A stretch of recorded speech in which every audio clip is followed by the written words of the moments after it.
I like you. Have you gone? I'm only one thing in town. Yeah, we are recording. Okay. See you. We don't mind. We go. Right. Yeah.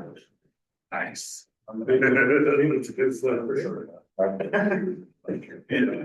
evening, everybody. I think we're gonna get this going. We gave a little extra time for people to pop in, so. Welcome everyone to the first Public Advisory Committee meeting for this North Plains Urban Growth Boundary Concept Planning Public Advisory Committee. Thank you all for being here, for volunteering, and commitment to hearing all this and sorting through and asking questions and giving us your time and thoughts. We really, truly do appreciate it. Rowan Majorano, our assistant planner of the city, is here with me. Steve Faust from 3J will facilitate our meeting this evening, and we'll turn it over to him for his introduction here soon. But what I would like to do is starting with Derek, actually, if you don't mind, just introduce yourself, name, and then if you wouldn't mind, just let us know what you love about North Plains, why you like being here, kind of as an icebreaker type question, if you wouldn't mind. So we'll hand it over to you. That's great. My name is Derek Millerbrook. I'm ex officio member representing the south area. I live over just next to the grass seed plant over there. And my favorite thing about North Plains, and my wife and kids as well, is probably the library. We spend a ton of time over there, and we really enjoy how small and fun it is and well cleaned it is. Thank you. My name is Matt Lyman. I sit on the Park and Rec Board, and we moved here a couple years ago. And just love sort of the, moving from what is now busy and bustling Hillsborough, sort of the quiet life out here. I am Eric Lawson. I'm representing the Economic Development Commission tonight. I've been living in North Plains about 10 years now, almost, and I think my favorite part is driving home every day. I'm able to get a view coming home that a lot of people don't get in a decade. Roger Caldwell, and moved to North Plains about a year ago, live in Bryn Hill. And what I like about it is seeing the agricultural area just to our north. I'm Allison Pollock, representing the library board. I have lived here most of my life, except for a short stint in Southern California, and I promptly moved right back. I like the small town feel much better. I am Mark DeForge. I'm on the council, and I think the thing I like best about North Plains is its walkability and livability.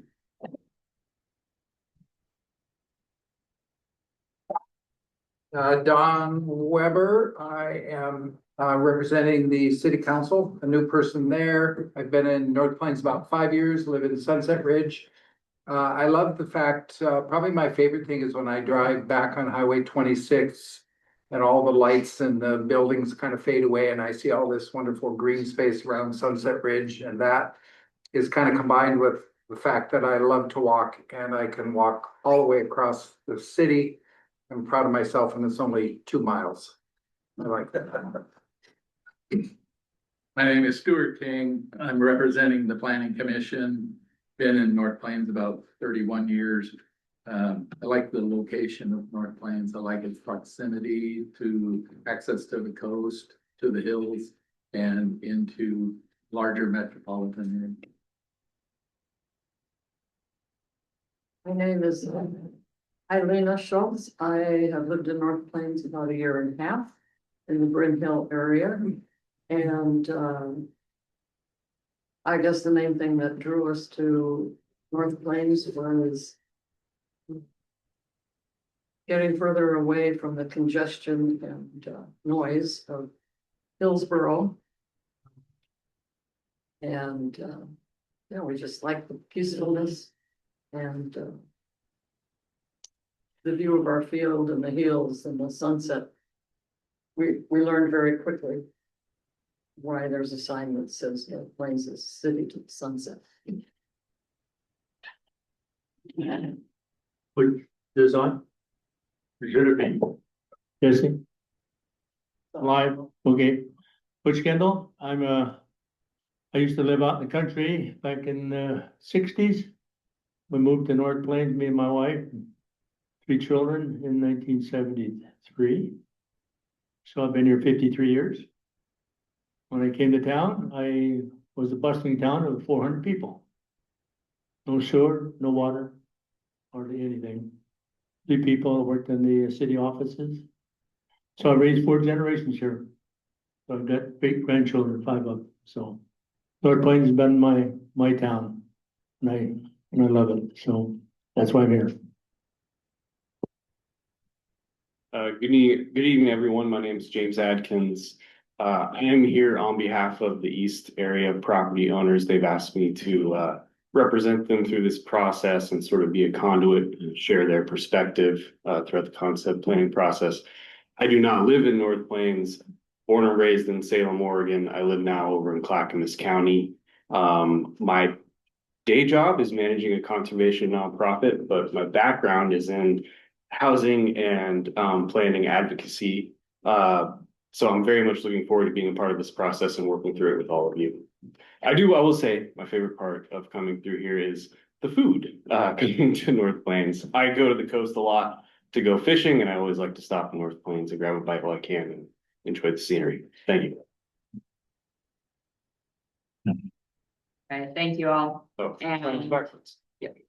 And I believe we may have some members online. Lexi, I don't know if you're able to chime in and introduce yourself. I believe you're online.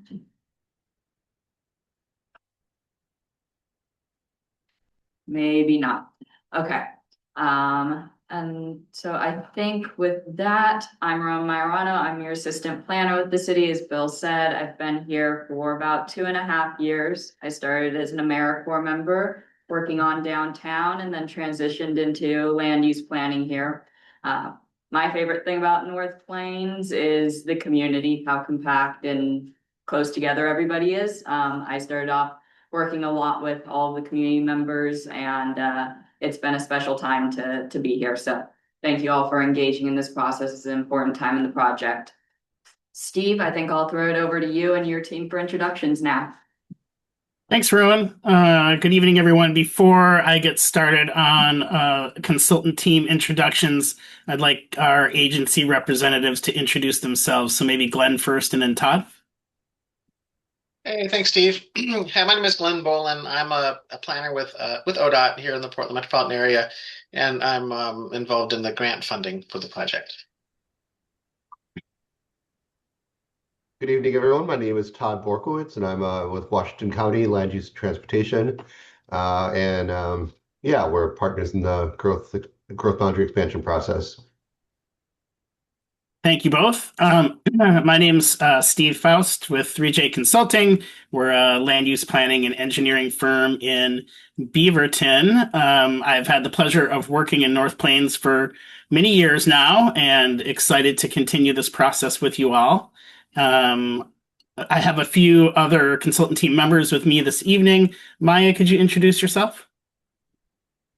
Hi, everybody. I'm Maya. I've been with 3J for about 6 months. This is my first job as a planner, and it's just really awesome to get to work on such a cool project. And my favorite thing about North Plains are the murals, probably. Nice, Maya. Nick. Hi, everyone. My name is Nick Gross. I'm a transportation planner with Kittleson and Associates. We're located in Portland.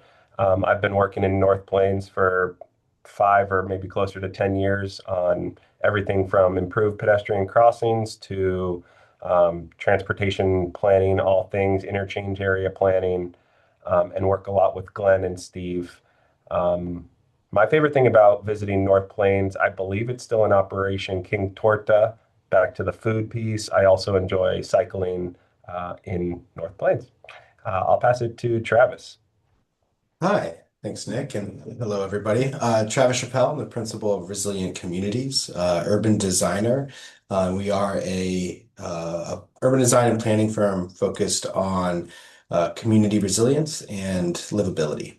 and taking on the sort of land use concept of the project. And I think my favorite North Plains thing is actually, it was mentioned before, but the proximity, the quietness and the proximity to all the trouble, the good trouble you want to get into. Thanks, Travis. Thanks, Nick. I skipped mine. I think my favorite thing about North Plains is all the great people that I've been able to work with. I think since 2016 is when I started my first project in North Plains. So I hope that this project brings more of the same. And Rowan, I think I can share my screen. Yes. As we get started. Can everyone see that? We're loading, but we'll let you know when it goes in. There you go. Okay. You're all. All right. Just a touch on our agenda for this evening. We're going to give a little bit of a project overview at the beginning. I will note that we have some people who have been very involved in this for a long time and some folks who are relatively new to kind of the history and what brought us to where we are today. And we're not going to spend a lot of time going over what's happened in the past. But if you need more information or have questions about some of the work that's been done prior to this, I'm sure Rowan or Bill would be happy to fill you in a separate meeting. Also, the website, the city website, has a lot of great information and documentation of all the work that's gone in the past. So I'd encourage you to talk with Rowan or Bill, or kind of do a little deep dive on some of the previous planning documents. We're briefly going to touch on some work that we did, I think, last summer. But really so there's a public engagement plan. We'll touch on that. There's a draft vision and guiding principles. We did some work on existing conditions, and then we paused until this part of the process was ready to begin. We're actually missing one item on the agenda here, and it's actually the main one. When we finish, the discussion about existing conditions, what we really want to spend the most time on tonight is talking about opportunities and hearing from you about opportunities. So we're looking forward to that conversation. So we're not going to spend as much time on some of the existing conditions work, just some very basic facts. But really, we want to spend most of the time tonight hearing from you. Oops.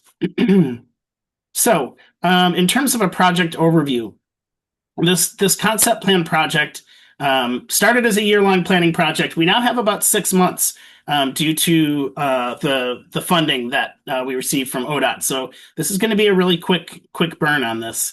But as I said, there's been a lot of work done to prepare us for where we are today. Year-long planning project to explore conceptual ideas for future urbanized land to accommodate residential, employment, and public service needs. For those of you who haven't been a part of a process like this before, a concept plan is just a preliminary design, but it does include key elements such as land use, transportation, infrastructure, sometimes design guidelines, and high-level cost estimates for ideas about future growth and development. But the concept plan is not set in stone. It still allows for a lot of flexibility when it comes time for implementation. A couple other objectives that I wanted to raise. This concept plan has a goal of increasing affordable and market rate housing, looking for opportunities for development for both those types of housing, accessible neighborhoods, and employment lands that will drive the city's economy. We are assuming that with projected population growth over the next 20 years, as we saw in the city's housing needs analysis, which is one of the foundational documents for this process, we're assuming that we need to accommodate approximately 790 dwelling units within the project area, which again is outside of the current urban growth boundary or city limits. We are going to be developing a roadmap for implementation and phasing of financing for needed infrastructure. Again, looking at housing choices and options, a variety of dwelling types for rent or home ownership that meet the diverse socioeconomic needs of the community. And then looking at, creating, kind of continuing what North Plains has today, which is great neighborhoods with equal access for everyone, including people with disabilities, and that feature a range of travel options and multimodal facilities. So roads for vehicles, as well as sidewalks and trails and bike paths.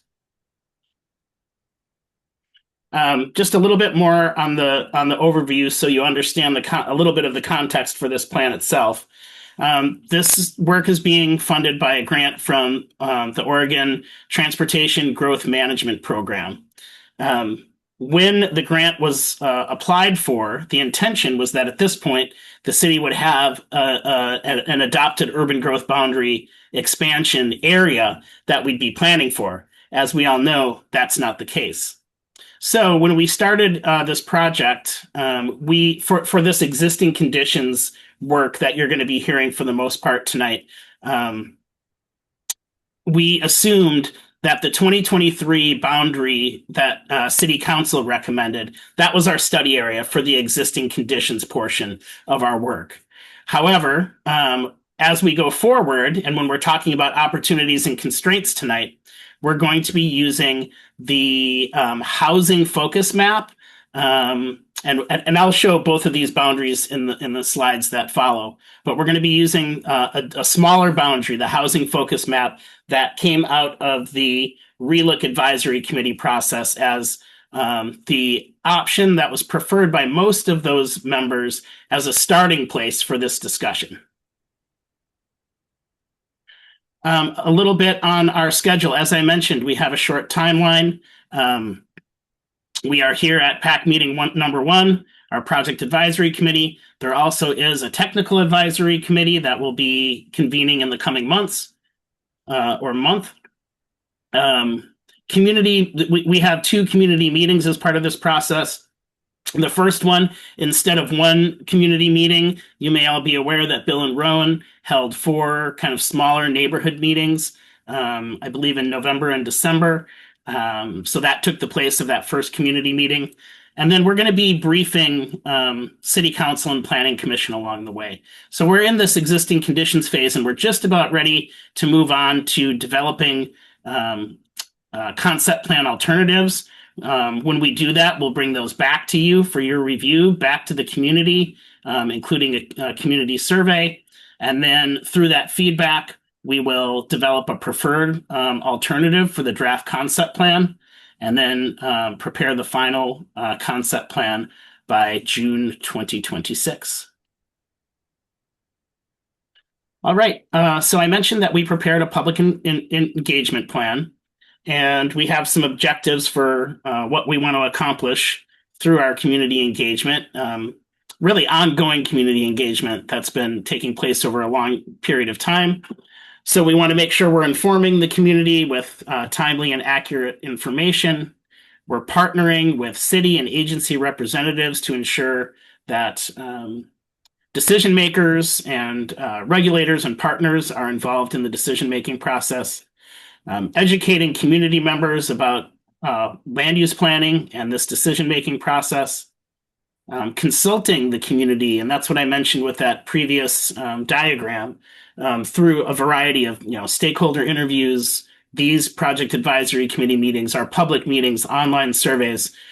Make sure that folks have plenty of opportunity to receive information and comment.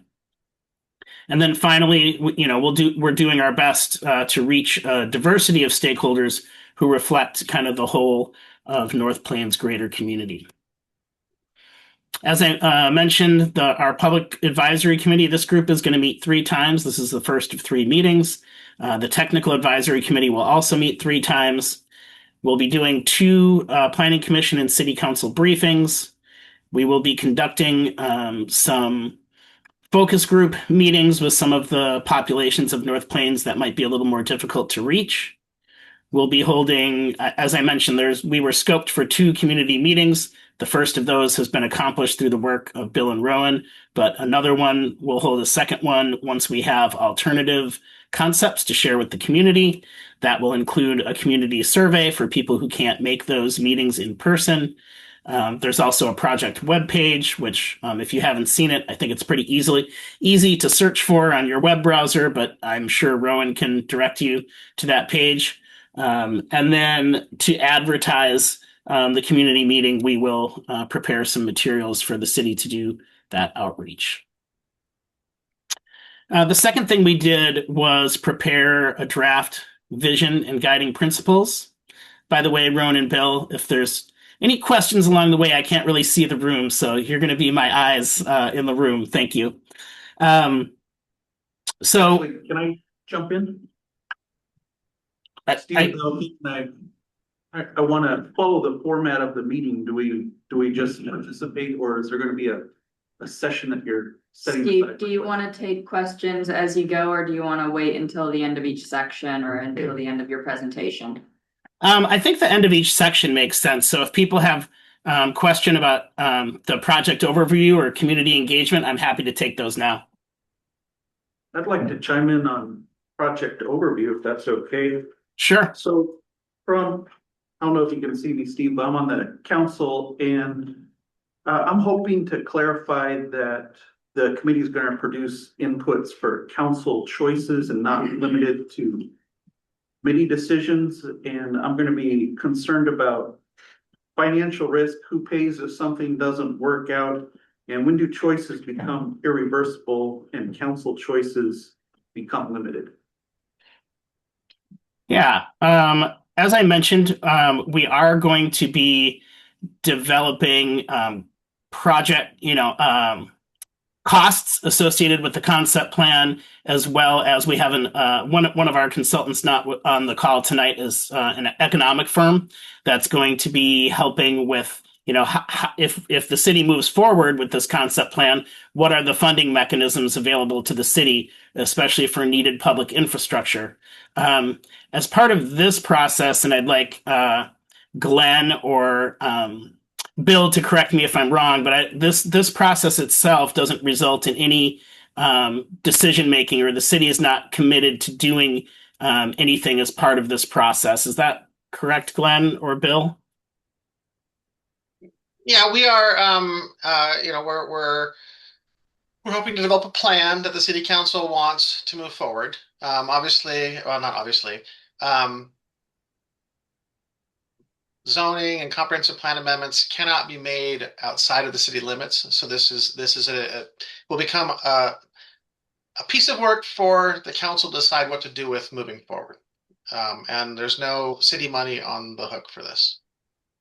Thanks, Glenn. So whereas originally this grant was intended to result in the adoption of a plan for an urban growth boundary expansion, I think we've shifted a little bit to exploring what an urban growth boundary expansion might look like. And so at the end, the city will have a plan that they can choose to hopefully move forward with, but that'll be up to city council. So I hope that answers your question, Counselor.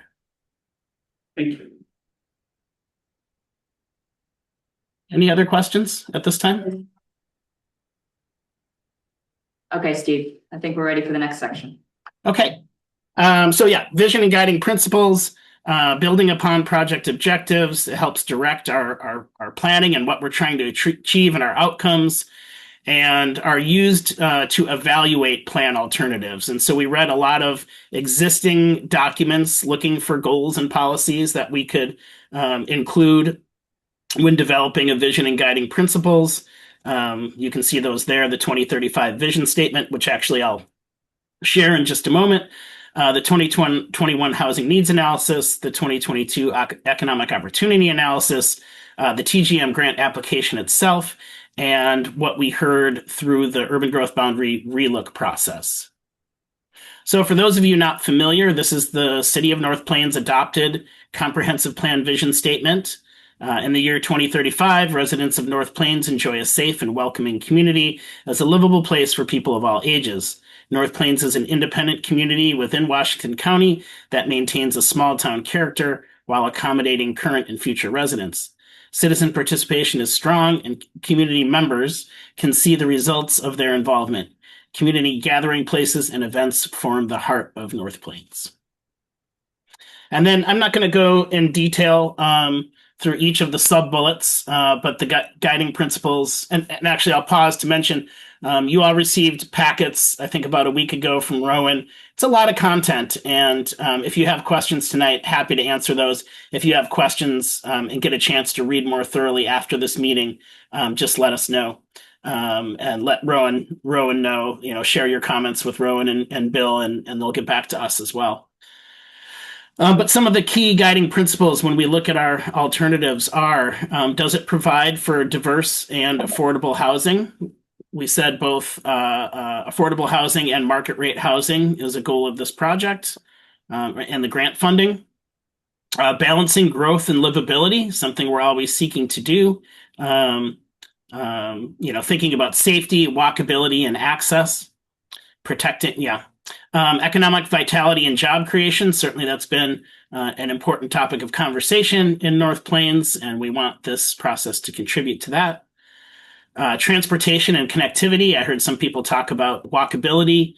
We want that multimodal transportation to connect people to schools and businesses and parks and all the places they want to get, as well as direction to Highway 26 while reducing congestion and freight traffic in the downtown area. We want to make sure we have quality infrastructure and public services that support growth and are done in a way that supports both, that is done through equitable funding, supports job creating sites and critical community needs, and provides recreational and civic amenities. Environmental stewardship and resiliency, a lot of important natural resources in the expansion area, both to the north and to the east, so preserving and protecting those areas, expanding the open space network. And then community engagement and identity. As I mentioned, we want to focus on community engagement in this process. And I think, again, heard several people talk about maintaining North Plains small town character while still pursuing responsible growth and urban development. So those are the draft guiding principles. I guess I'll pause there before I move on to see if anyone has comments. Hi, Steve. This is Mark again. Appreciate your comments on guiding principles. I think from a council perspective, as we make economic choices about the land use, we'd want to understand the impact to North Plains utility ratepayers. Okay. Make sure that we have a very clear understanding about that. Thank you. We can definitely add that fiscal element to the guiding principles. I see that is missing. Thank you, sir. Thank you. Okay. As I mentioned earlier, for the existing conditions portion of this study, this is the area that we looked at. Some of you may be familiar with this map. It divides the 2023 proposed urban growth boundary expansion area into 4 areas: north, south, east, and west. You'll see in later slides, for the purposes of this study, we're more focused on the north, a portion of the south, and the east. Currently, so here we're into the existing conditions portion here. This is current zoning in these 2023 expansion areas. You see a lot of this green color means 20-acre lot agricultural and forest use. I'm sorry, no, that's exclusive farm use in the dark green to the southeast and the northwest. In the north here, this is agricultural farm 5-acre. I'm sorry, agricultural forestry 5-acre, or no, 20-acre. Excuse me, I'm getting twisted up over the colors here. AF20. And then in the south area, we have some AF5 to the west. And then this purple area is mostly rural industrial with a little bit of rural commercial. So those are, I mean, as you would expect, the current zoning of these expansion areas that are outside the urban growth boundary are, with the exception of this purple area, which is commercial, rural, commercial, or industrial, or this AF5 area, which is primarily residential. The rest is really focused on resource lands, meaning farming. In terms of population growth, the city of North Plains grew from about 1,600 to 3,400 from 2000 to 2020. The forecast, and I believe this number is from the housing needs analysis. I'm not sure about that, but is to increase quite a bit to closer to 6,000 residents over the next 20 years or so.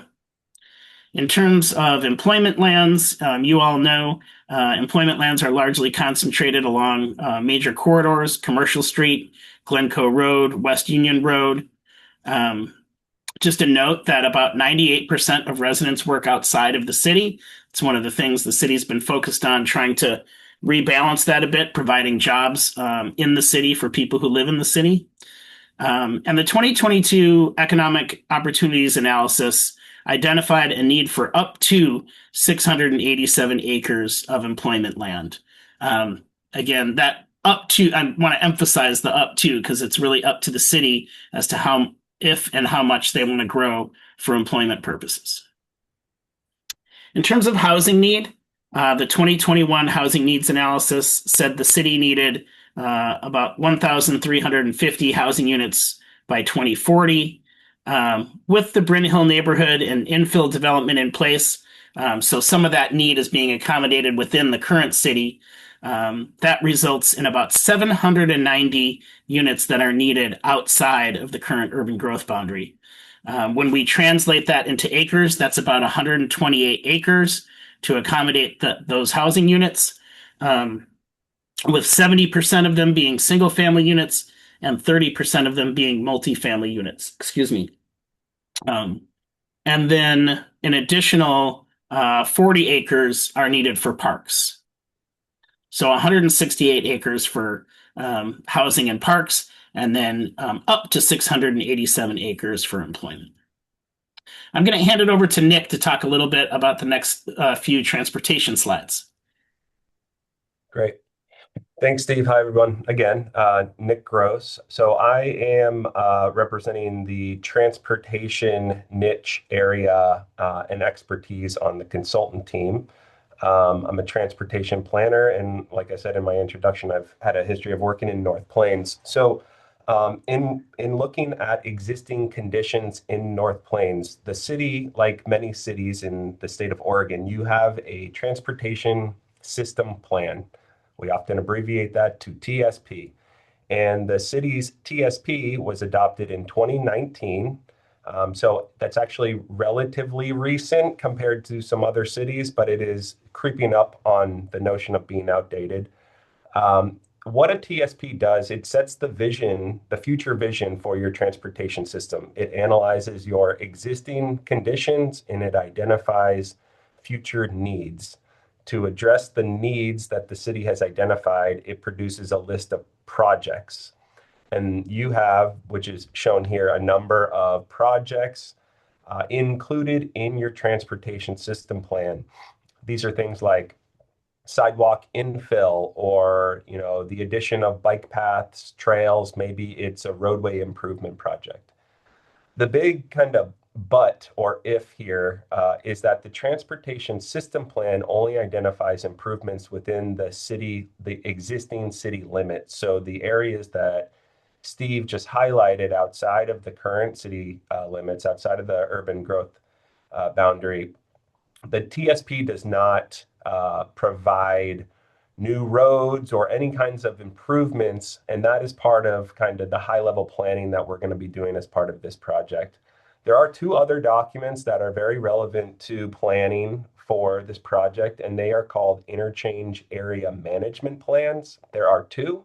There is the Jackson School Road Interchange Area Management Plan, and there is the Glencoe Road Interchange Area Management Plan.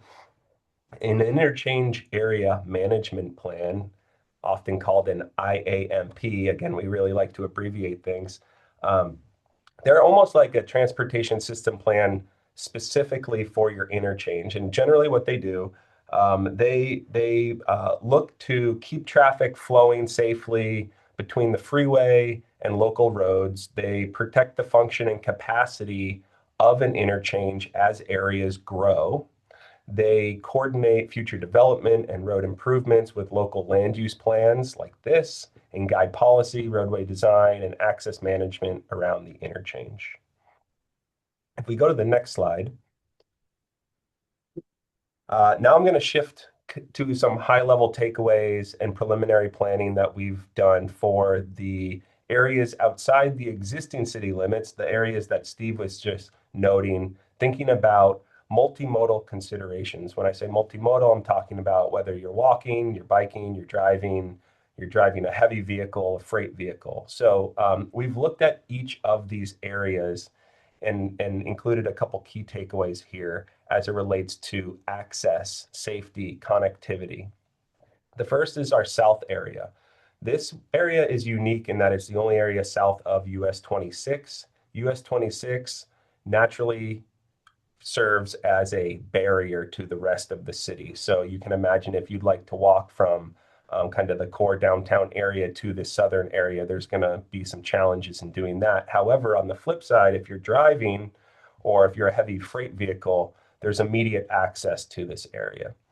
The west area, the connectivity to the existing kind of network of transportation really depends on improvements and extensions of your transportation network. North Avenue, extending that to the west and improving Mountaindale Road out to a fully built collector or some kind of widened road that has the full improvements, your signing, striping, sidewalks, bike lanes, some of the streets that you see in town. Regional connectivity to the west is actually well supported through the interchange of Dersham Road interchange, which is one interchange to the west that does not have a interchange area management plan, but is very relevant to the planning and context of transportation. The north area is very well positioned to connect to your existing transportation network. However, it lacks direct connection to US 26, so any development or growth in the north area is going to filter through and trickle through your existing network. And then lastly, to the east area, there's strong local connectivity, but there are limitations with natural barriers, including McKay Creek. So right now, yeah, there's very kind of limited connectivity there, but from a regional perspective of freight or vehicle perspective, again, there is connectivity to the interchange to the east. So there's trade-offs, there's pros and cons to each of these areas. This is a high-level takeaway of some of the transportation considerations for each of those areas. And I think I will pause and see, since this is kind of the end of this transportation section, if there's any questions in the room on transportation. I can jump in on transportation. This is Nick, right? Yes. This is Mark. I think from an infrastructure transportation standpoint, I'm really interested in funding. There's both, North Plains is a low tax environment, and I'm concerned about the funding of expensive infrastructure. And then also making sure that we can sustain whatever we build. Mm-hmm. Yeah, those are two valid and very relevant topics. I think we're in a very uncertain world of transportation funding right now. It's kind of, in the headlines, and it's kind of in most conversations that I'm having. It will be important, right? As Steve pointed out, we have an economic kind of specialist firm on the project team that'll help further inform these relative costs. But I think, identifying funding going forward, that's going to be a big ask and a big need for future development. I don't have an answer on, a certain pot of money or certain funding mechanism that's a very obvious choice to implement this work. Thank you. A quick question as we look at North Plains coming off the freeway, as we look at our existing infrastructure heading north to south to the north.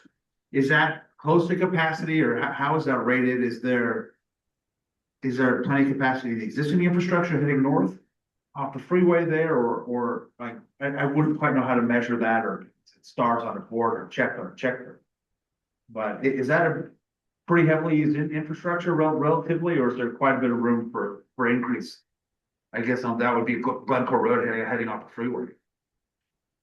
Yeah, that's a great question, a detailed question. I may have to get back to you on the specifics of that. I'm confident it is covered in your transportation system plan. From my, I guess, qualitative experience in town and also just looking through the planning documents that you have available to you, I would say there aren't, to my knowledge, there aren't many intersections that we would consider failing, meaning your volume to capacity is exceeding kind of the limits of an intersection to operate sufficiently and safely. Of course, there are times of each day where the network is stressed, but there is probably some capacity that your system still has without it reaching its brink of failing. But I can certainly get more details on the operations of Glencoe Road for you.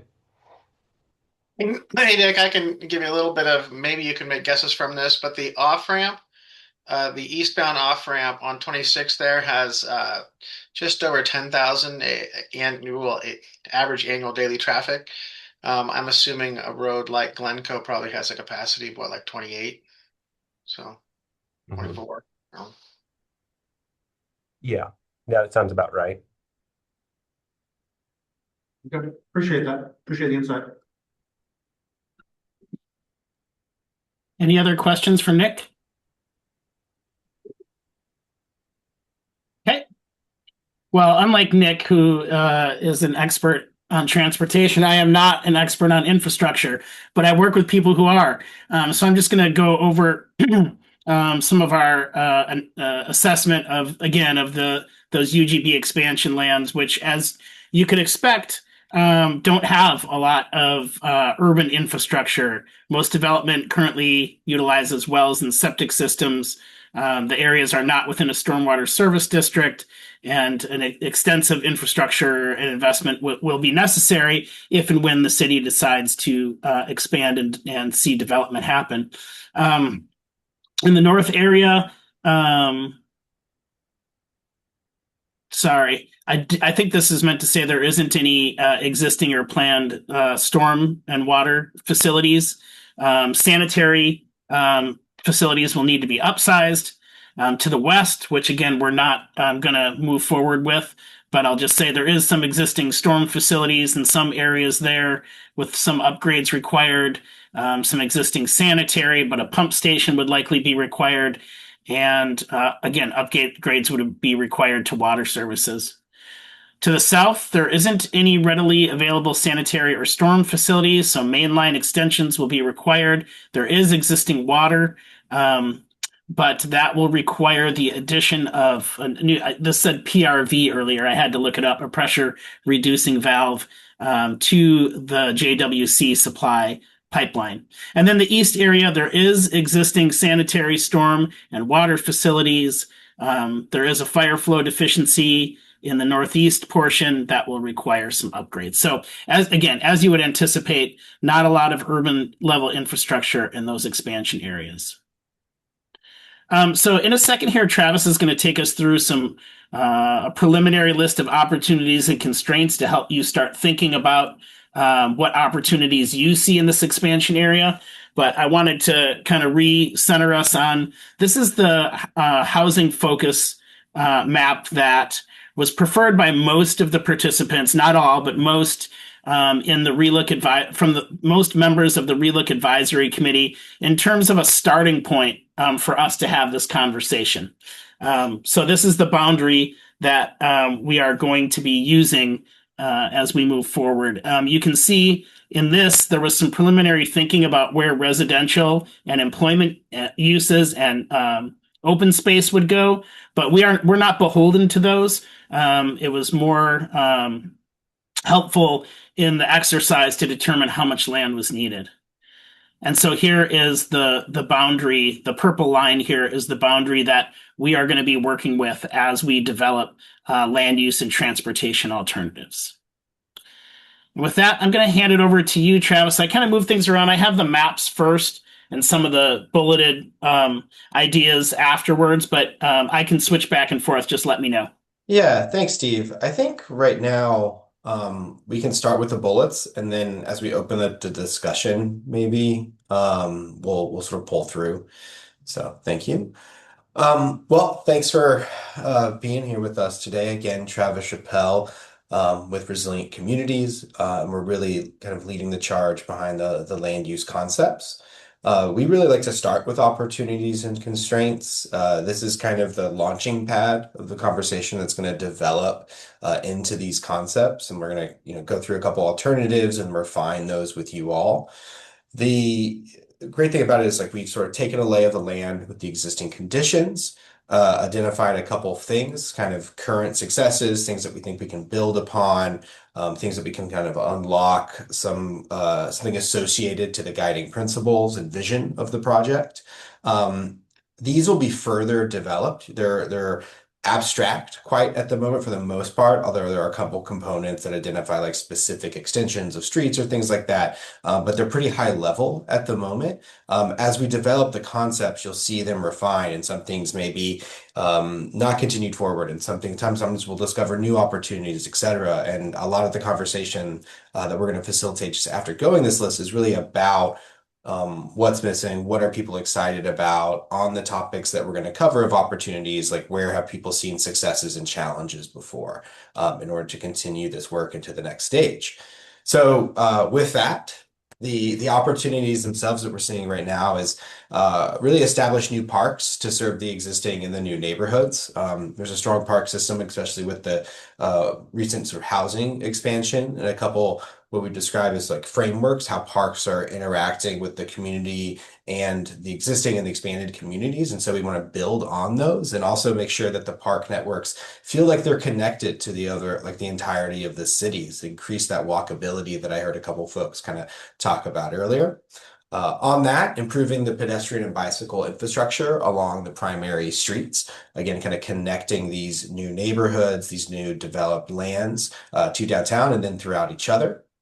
We want to build out a street network to optimize access to these expansions and then back to the city. And that includes even, this is one of the more specific things identified, the Pacific Street extension into one of those new developed lands.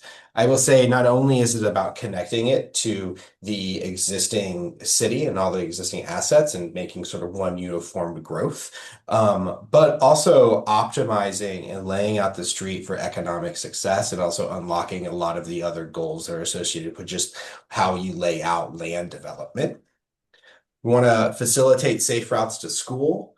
That has a lot to do with the physical facilities, but also how you organize a neighborhood so that people have a natural sort of wayfinding and gathering areas that are going to help lily pad all the way to school and safely back.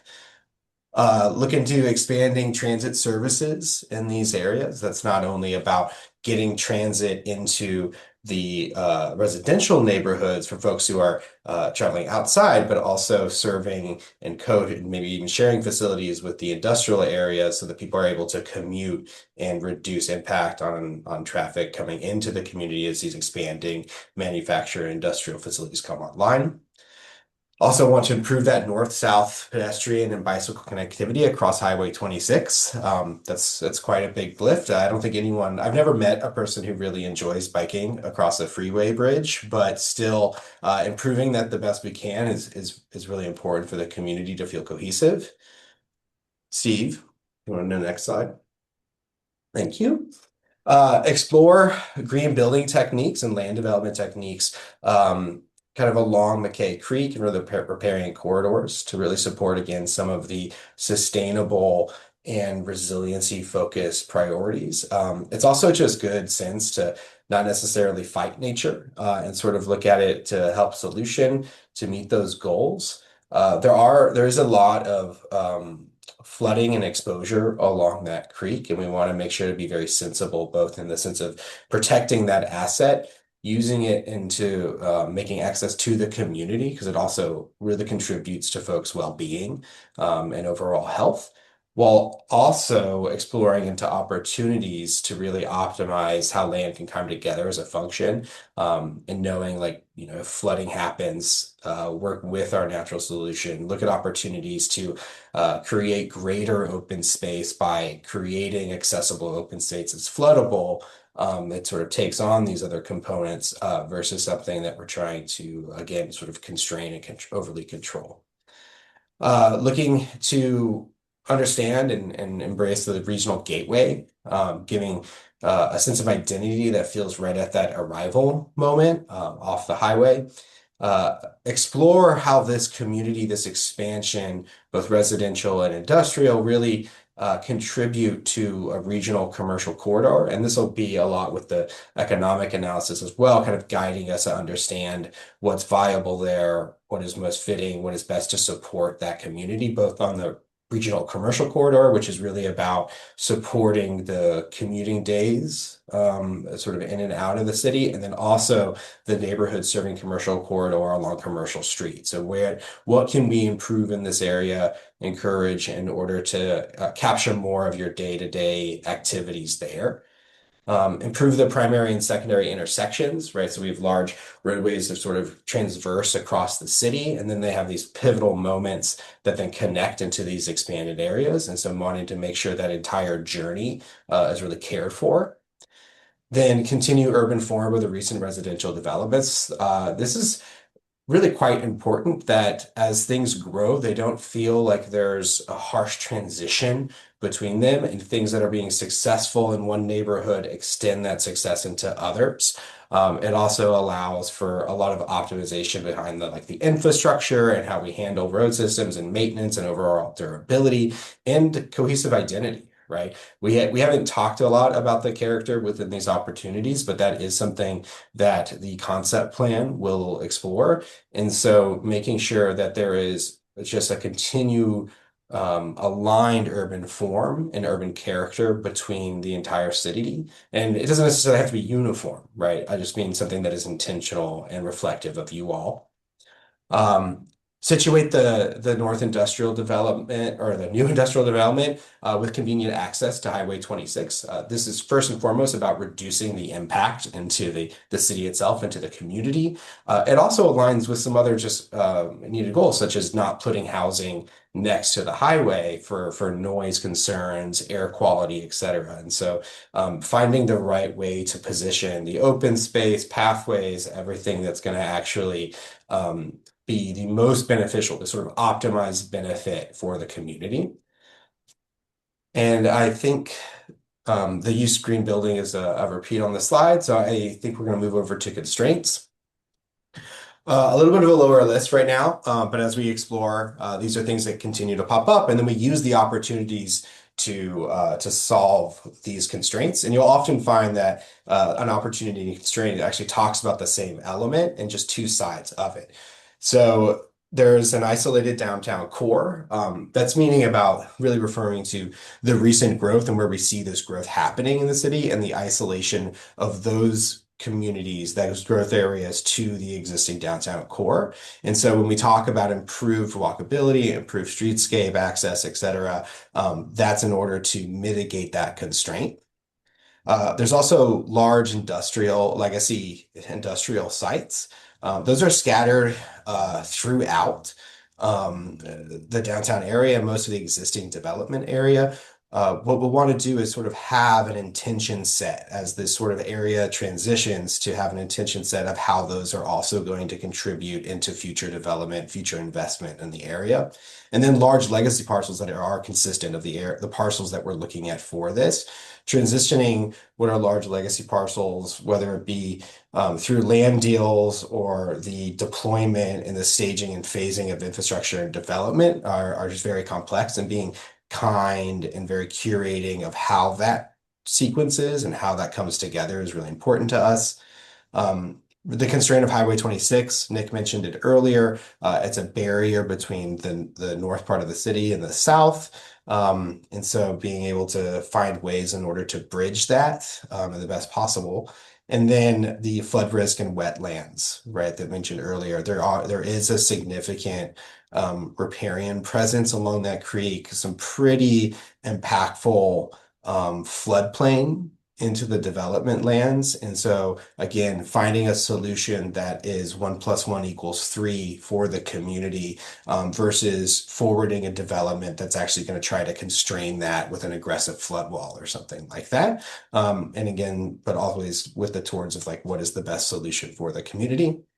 And then something that we also want to be figured of or just relevant of is the railway line. So again, a lot of another instance of a boundary, a little bit less than the highway, but both comes in terms of boundaries and also use risk to the community. Steve, I think that's it for the content. I don't don't know how if you want to jump go into the back to the maps conversation. at all. Yeah.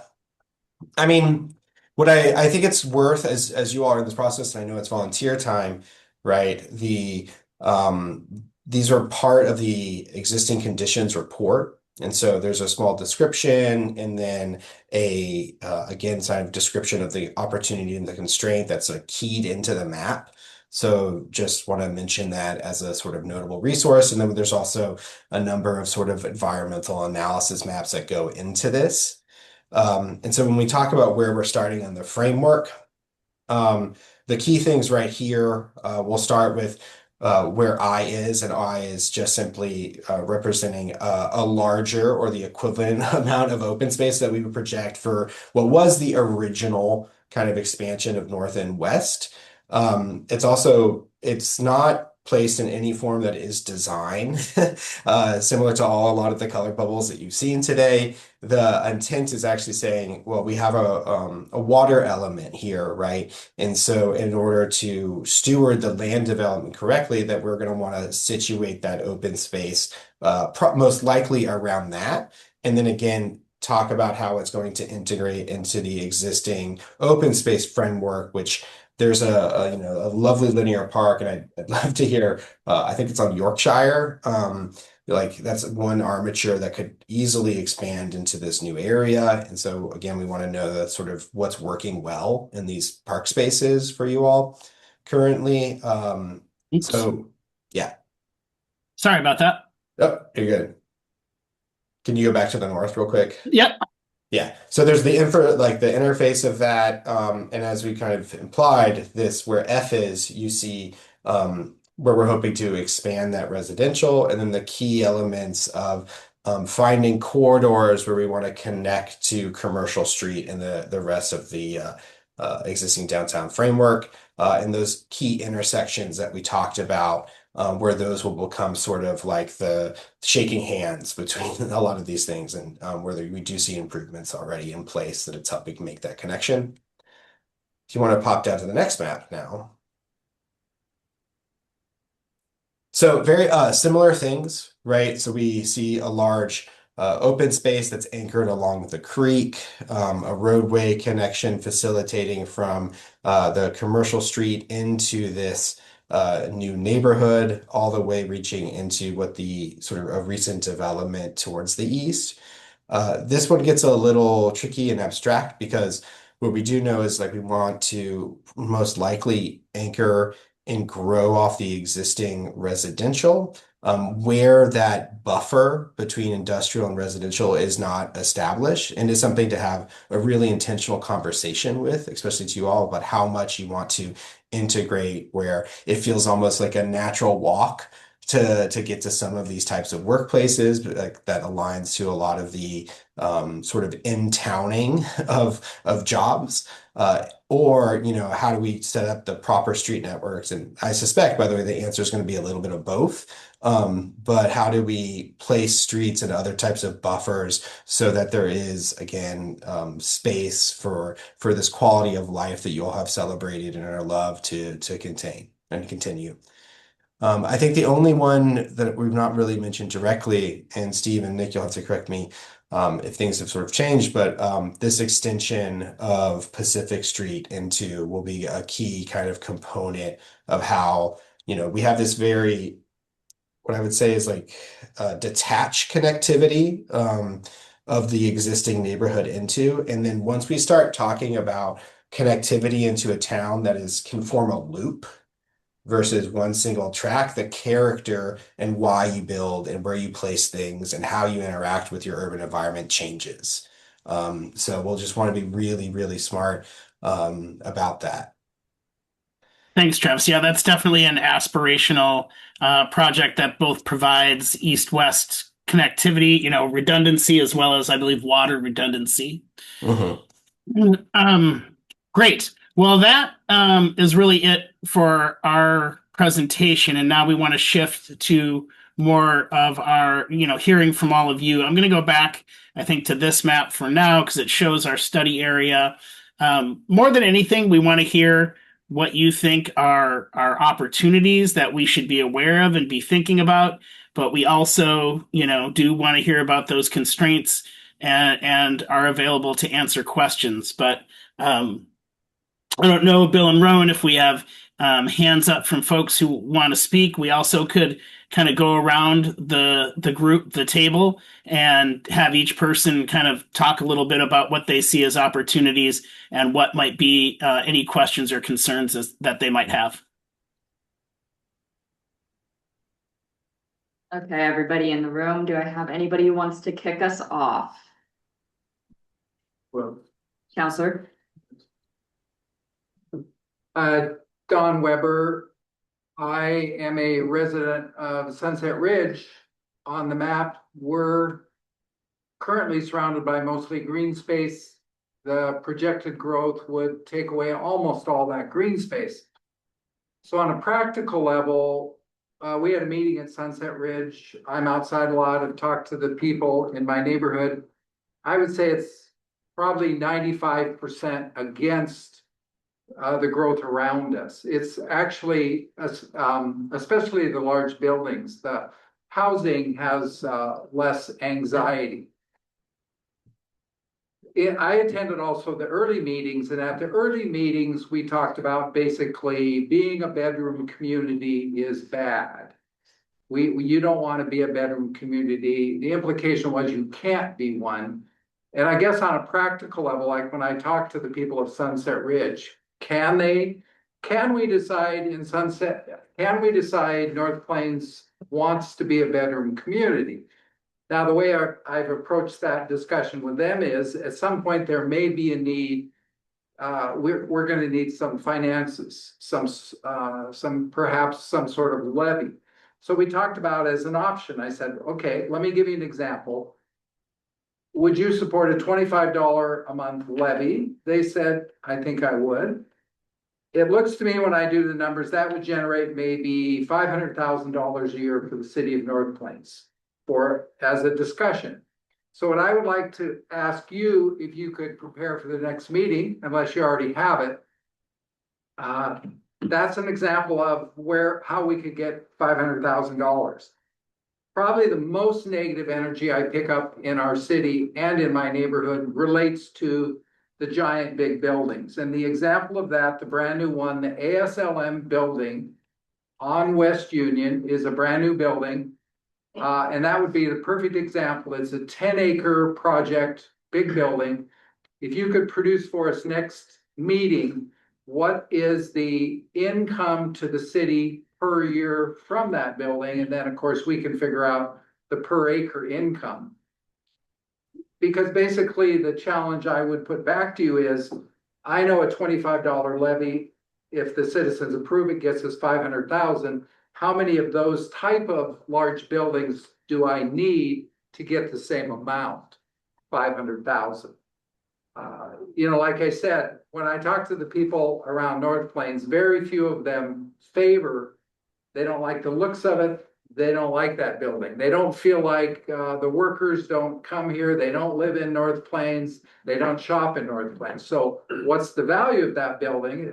I think potentially the value is the income. So if you could just produce that for us, I think that would be very helpful. Just kind of a financial analysis per acre, how much can we expect if we start to bring in this industrial growth? And like I said, I think the ASLM is a good example because it's brand new, it's gonna be more valuable, so.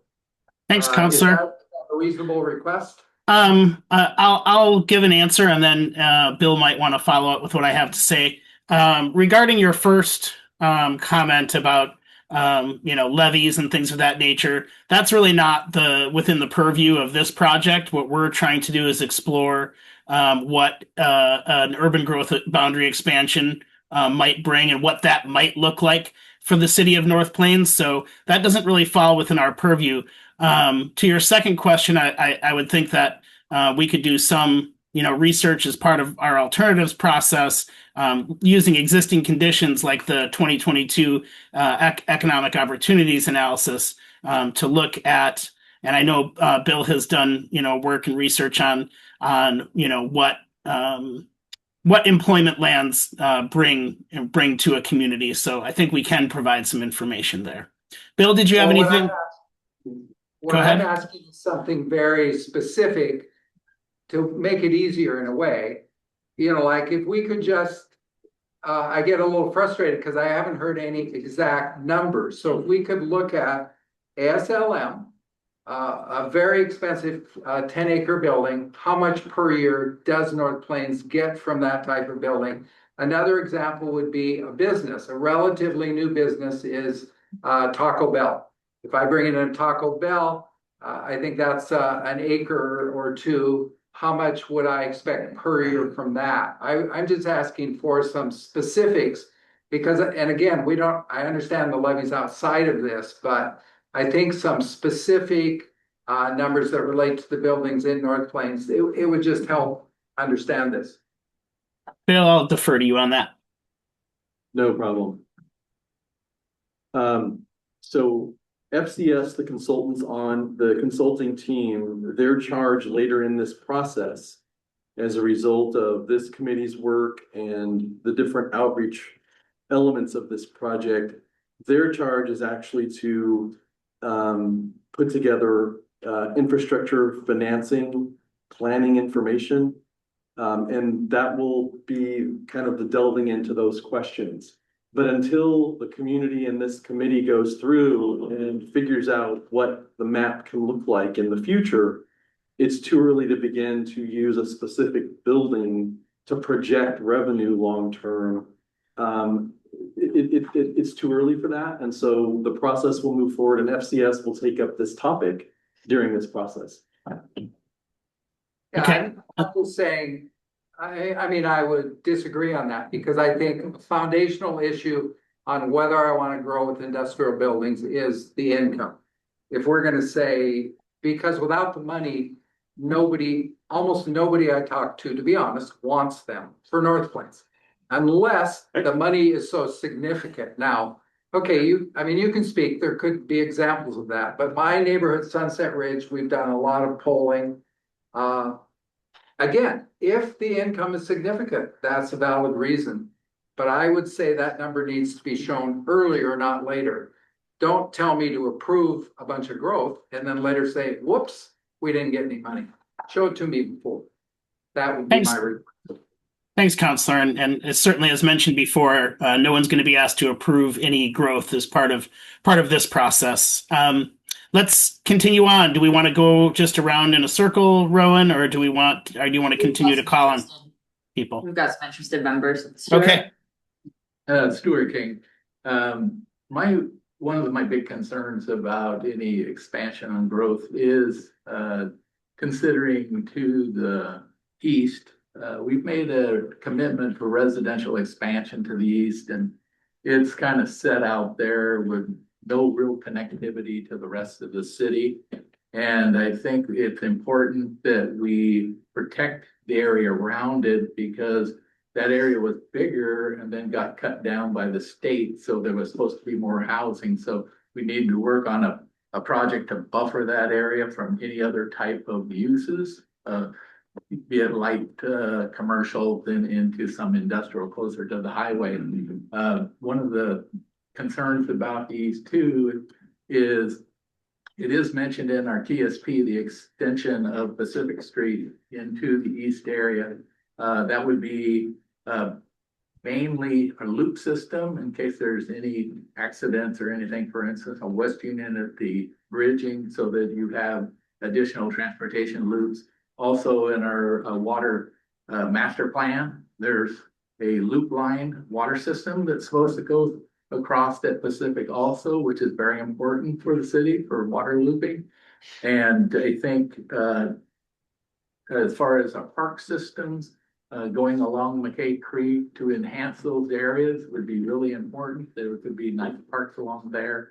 And also, I am trying to promote regional water quality facilities, which is a perfect place along McKay Creek corridor too. So I think putting a lot of those things with great development could make North Plains very attractive for future growth.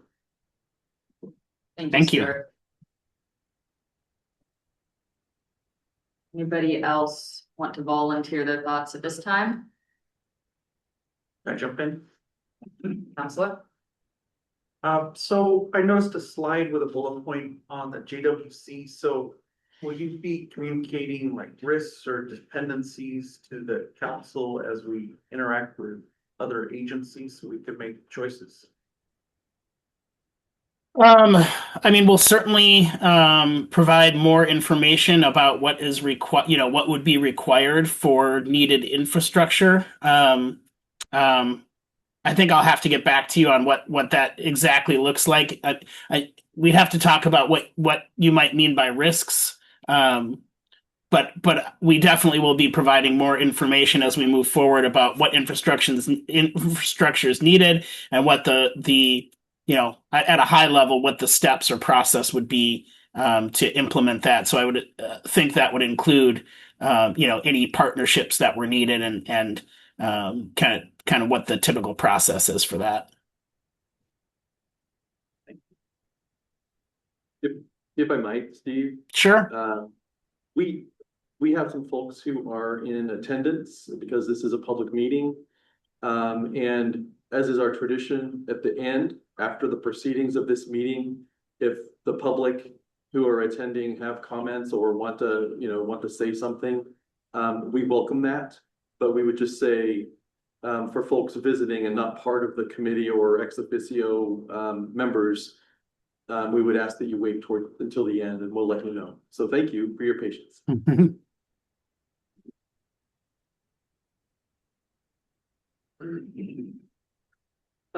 Yes, been here, a long time. So the first development was Sunset Ridge. They came out here. The developers put that together with the city's approval and we got it.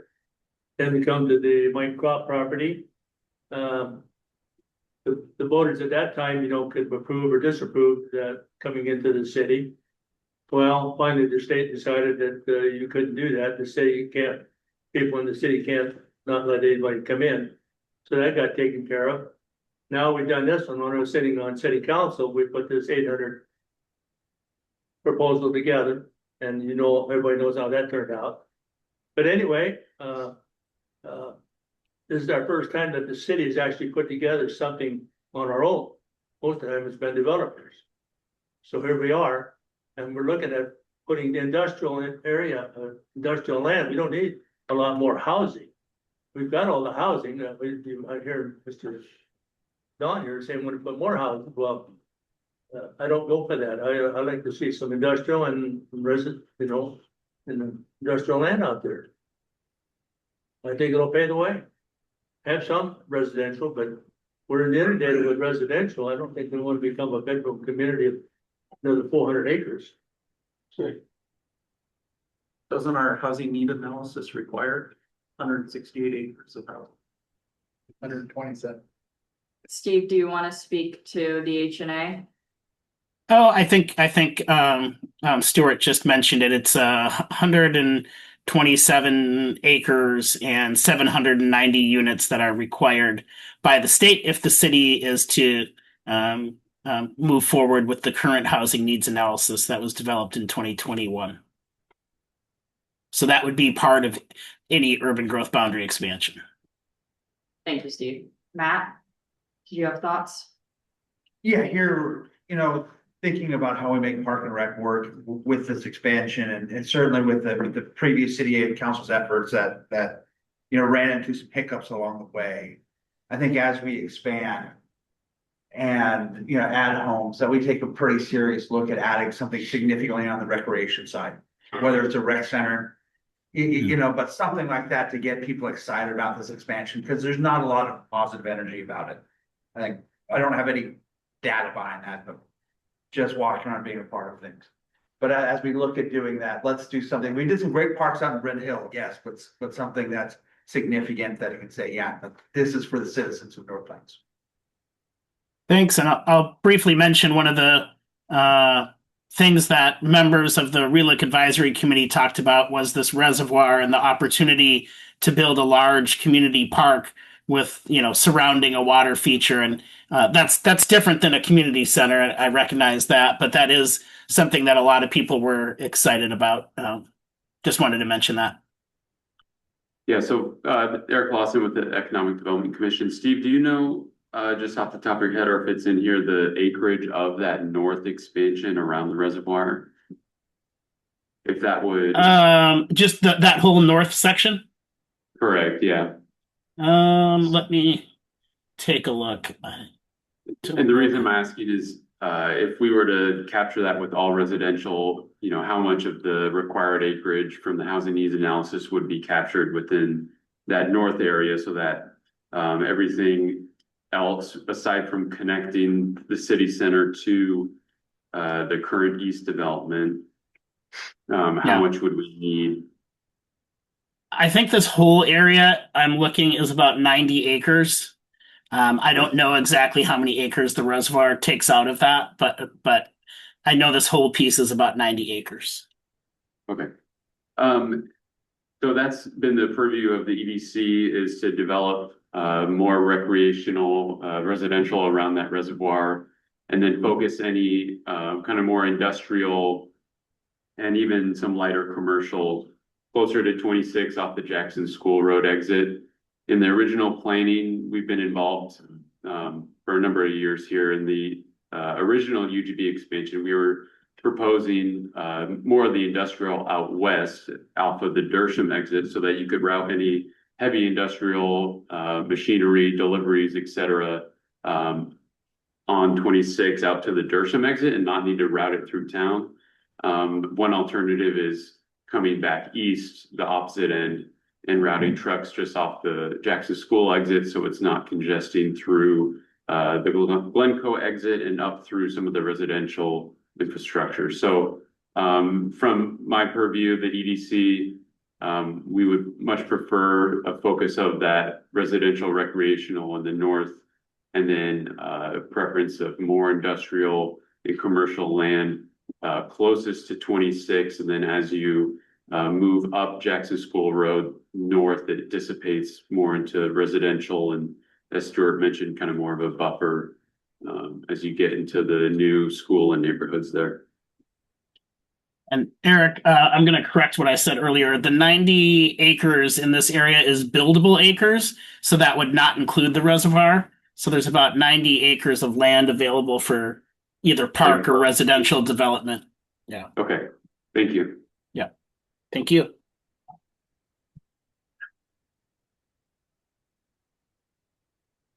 Okay.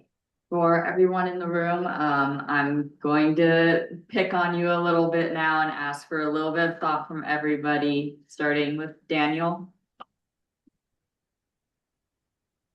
You can pass if you want, but it'd be good to hear from.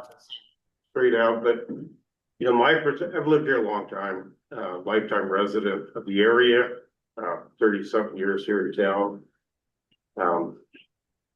I'm coming in here very open-minded into looking at this. Recreation is definitely a big piece of this. One thing I've loved about this town is elbow room. The condensed housing, I'm not such a big fan of. I really was John back on one of our city councils talking about their place they live and what they decide. You know, it's looking at the betterment of the community, not just where you live. Oh, I'd love to say, I bought this house, and I got this nice green view. You should have known it's gonna grow. I kind of say that in a way because as Butch remembers back in the day, we had a little development down here at the end, lady built right next to the railroad tracks. And the trestle was burned out for 20 years. Train didn't come through town. Oh, can't go across the trestle, it's not there. And the minute the train came, she's got a big deal going up in here and complained about the train coming through town. When I look at that east side in 96, we looked at this as a bigger deal. ODOT did a big transportation study. That east part over there was designed to be part of our growth. That was what it was set aside for. On the west side, ODOT came out of that plan with, that's where North Plains can grow more of an industrial area. They built an overpass on Dersham to handle that kind of traffic. So we have to take those things into consideration. These are things that were made over history and made as decisions by the people who lived here. And when I hear somebody on our council talk about what their little neighborhood is and what they want, that's not what this is. We need to listen to everybody. You never talked to me, Don. You said everybody in North Plains you talked to. I never talked to me. You've never talked to my neighbors because you have your little cycle. So open your ears up and start listening to people who have lived here a long time and have been through this stuff. And I'm coming in here very open-minded to listen and come up with a good plan for when I'm gone. My kids that live here, they have bought here, they do live here. That we leave aside the history that I moved here and my family's history that loves this place. There's farms, there's a city, and we need a little bit of a mix of commercial, because commercial doesn't crowd up our streets with a bunch of traffic coming out at 8 o'clock in the morning to go to work. And I remember Forest Grove was going through this stuff in 97 and 98. They shut the door to industrial growth and commercial growth, and they about killed the city of Forest Grove. Their downtown businesses were moving out because everybody didn't work. Nobody was there during the day. You remember some of those things coming in here through Metro and some of the other stuff. They killed Forest Grove. And they have been backpedaling and trying to gain a little bit of commercial, a little bit of industrial, so that the town survives. And if we don't take this seriously and look at it from history, as well as the little spot that just moved out here about 6 years ago, and say, well, that's what they want. What do we want as citizens of North Plains that have lived here a long time? And the new people that have moved in here, they're great. I love meeting them. They're great people. And yeah, we'd love to have that same view we had. But you know, I have railroad tracks behind my house. I knew the train was going to come through there. And when the lady started trying to get people going against the railroad, take the railroad out of town, it was like a lot of us stood up and said, hey, I bought a house. Tracks are back there. I bet a train runs through there at some point. That's reality. And that train has, the only reason North Plains exists because the train came through town. Glencoe died, North Plains survived. And that is the reality of history. So I like the history pieces. And Butch, you have so much of this stuff. You went to school here. Yeah. And when I hear people that just come in here and say, this is what I want because it's where I live. Learn the history. There's a lot of it here. Lynn Reservoir. How many of you know the history of Lynn Reservoir? The Jacksons are buried just south of or north of there. And that is a family that homesteaded here. You know, and having it in a red park and part of that history, keep that history alive. It was native. There was Glencoe had a grist mill, had all kinds of stuff. The old town's still there. How many have ever been walked through that town of Glencoe and know what the buildings are? Know who lives there? Handful. And yet that is a focal point for recreational area. There's a blacksmith shop there that has not been touched since Walter started. His stuff is still on the bench. He was working on the day he died. The old Pythian Hall, right next to it. Most people don't know that. They think the Pythian Hall's downtown. That's the new hall.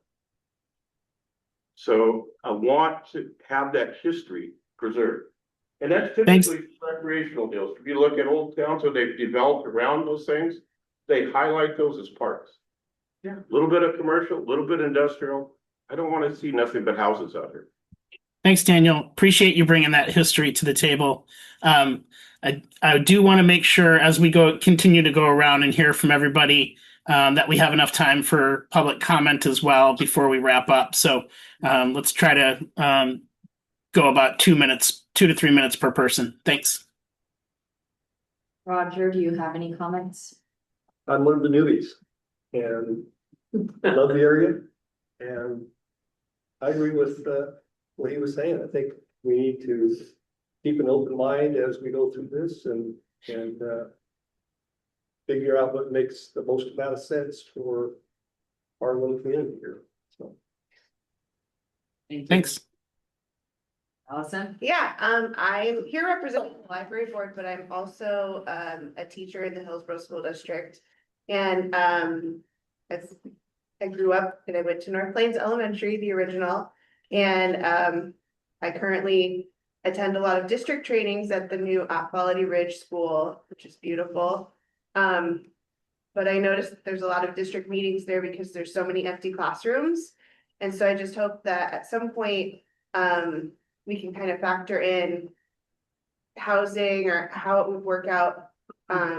There's a lot of new houses going in North Avenue, and they're going to be in the boundary for the original North Plains Elementary. And I can speak firsthand the impact of class size. And I just think it's important that we factor in the opportunity to use that beautiful new building and keep our small town with small class sizes. Thank you, Allison. Elena? Well, I'm a newbie in Bryn Hill like Roger. And I had a couple of questions. I don't know that it fits in with this expansion. But maybe it fits in with the opportunities in the non-area. Does that non-area, is that like the current North Plains area? Oh, correct. Yeah, sorry, we should have mentioned that. Non-area meant current city, not expansion area. Which affects future expansion. Exactly. What's already here. So I think there was information that went out regarding the intersection of Glencoe Road and West Union / commercial. That there's to be a traffic light put in there. Do we have any idea when that project's going to start? So that project is currently in the design phases. They've actually just recently begun working with me on the land use side. I believe they're expecting to start to finish construction sometime in later 2027. But there's a lot more information on both. We have information on our city website and the county has information on their website. I'm happy to provide you with links and ways to access that. And my other question was, after one of the community meetings, Bill, I asked you about the property along Glencoe Road north of Pacific and how it needs to be environmentally cleaned up. Do we have any idea when that's going to get? Great question. Great question. Yes, we're kind of at the near finish line for getting the funds committed from the EPA. But cleanup activity and then the reimbursement of the cost by the EPA will be in 2027 as soon as we can do it.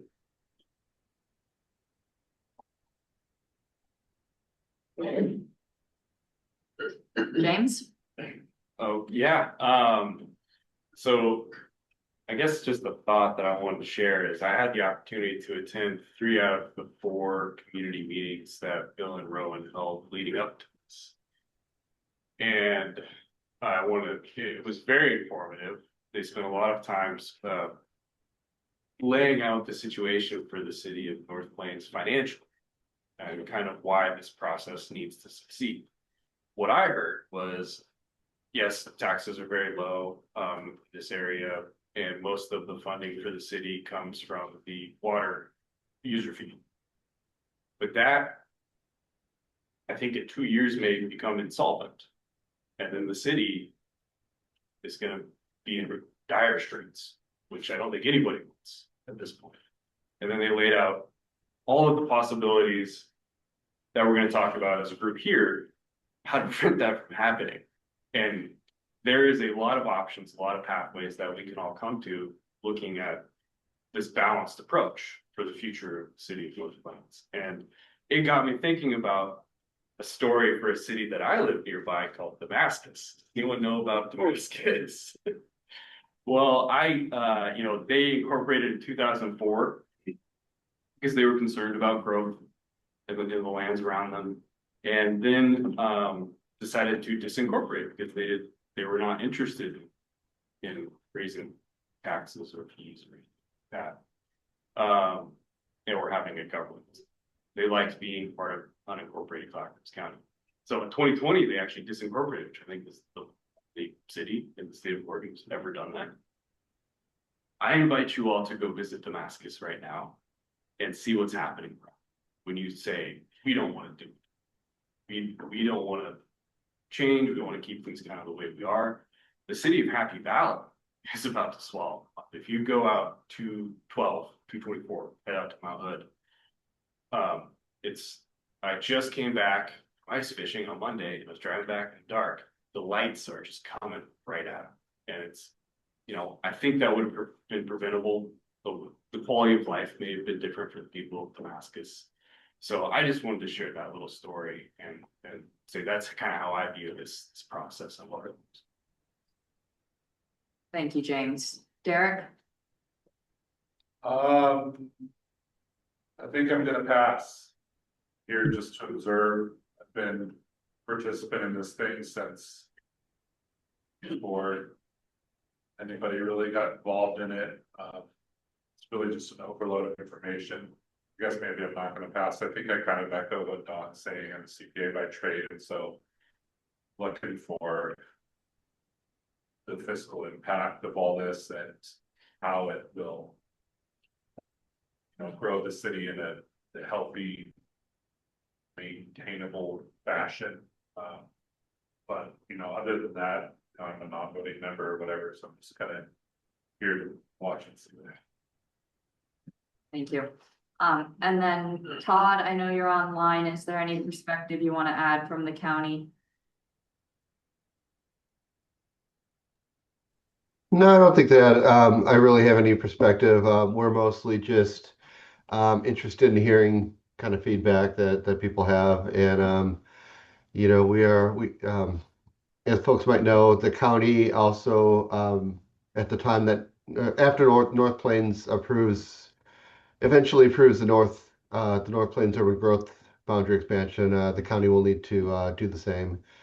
And so we'll just follow along in that process afterwards. But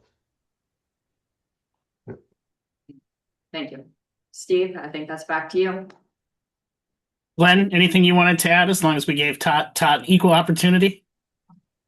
No, I think this is a great conversation. I just get to technical stuff about where turn barriers are and things like that. Okay. If it's back to me, let's open it up to our members of the public to see if we have any public comment. I know Lisa patiently has been waiting, so please go ahead. Yeah, certainly. Thanks for all the time and energy that you've clearly put into what you presented today so far. My family and I moved here this summer, and we're residents of the Sunset Ridge neighborhood. Probably just maybe, I don't know, 3 houses away from the planned employment area that you had below on the other slide that was in blue.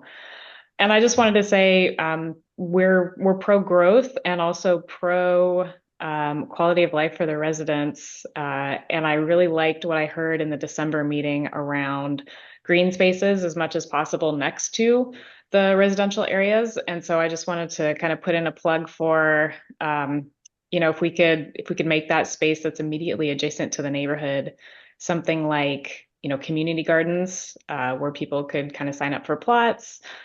Something like maybe some big fields for either sports or for people to get event permits and hold sport and or just kind of things where you need a larger green space. I think particularly that would help you attract some of the Nike crowd. I worked there for a number of years, and they're all about making sport a daily habit. And then I liked what I heard about berms also. So if there's community gardens kind of right next to the residences, and then you go out a ways, and then there's a large berm that would separate kind of us from whatever wound up going in that employment area, I think that would be looked on favorably. And one of our favorite things is just walking around in our neighborhood and walking from where we are up to Glencoe and some of the businesses up there. And so trails are always welcome, right? Winding trails of some sort through there, even if it's through what are eventually, kind of industrial space over there, I think would be really great. And yeah, I think that's the main thing. And then noise would be just the other kind of consideration from a traffic perspective. I was happy to see you had drawn the proposed arterial road a bit away from the houses. So thanks for that. My husband and I moved from basically the corner of West Union and 185th. And so some of that traffic, right, increased significantly over the last decade. And I know that as the city grows, we'll face increasing traffic there. So just helping with that noise abatement is great. Great. Thank you very much. And thanks for joining us tonight. Anyone else? I don't know if there's anyone in the room there, Ron, but anyone else online or in the room that wants to give public comment?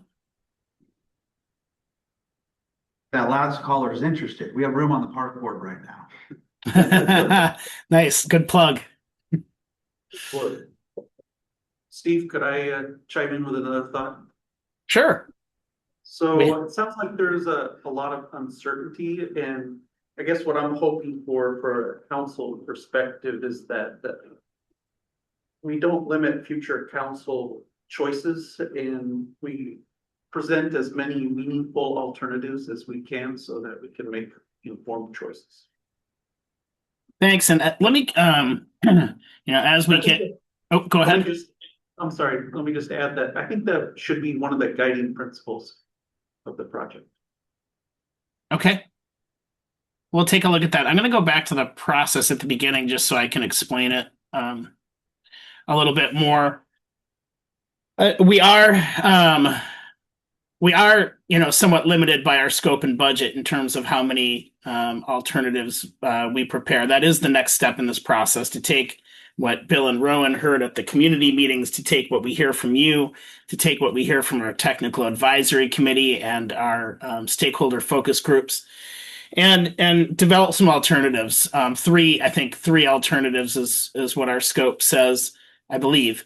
And what we really want to do with those alternatives is make them somewhat distinct. Like, they all might have some things in common, but we also want people to make choices, and it's not like I like alternative 1, 2, or 3. What we're going to be asking you and the broader public is, what elements of alternative A do you like?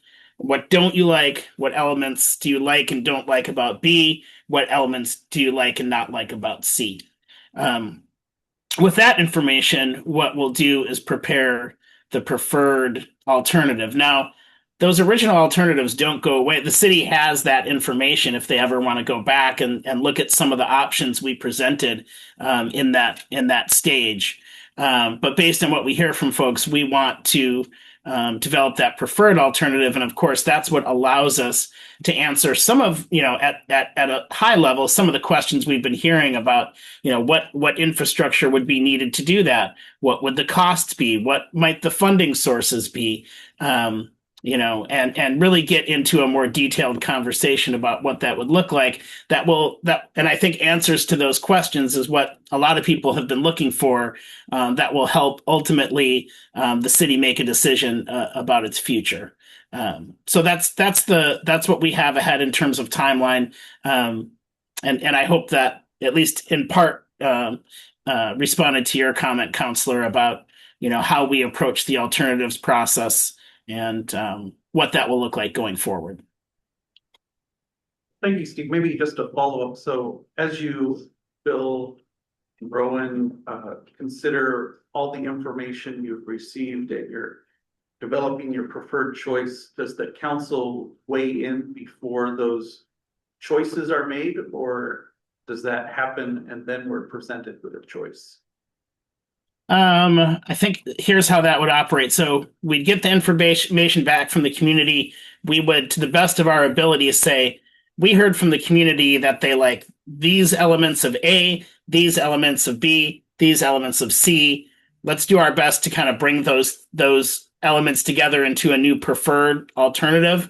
And then we'll bring that back to the advisory, to this committee, back to the TAC, and to a city council briefing and say, is this it? Did we respond appropriately to what we heard from you all and from the community? And hopefully, if we didn't get it exactly right, we're pretty close and can make some, final adjustments before we wrap up in June.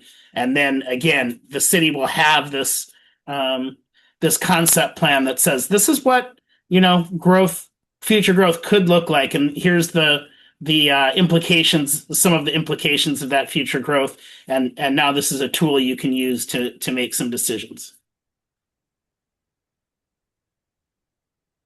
So I guess the short answer would be City Council will certainly be weighing in, but so will this committee. Steve, I believe we have some extra commentary. Stuart, if you would. Stuart King, I'd like to add too that this goes through the Planning Commission too. And so the Planning Commission would also like to weigh in on things, but the Planning Commission would want to be in a situation where it's something that's acceptable to them because it's got to go through public hearing through them first before City Council. Thank you, Stuart. You can see on here, it does say City Council and Planning Commission.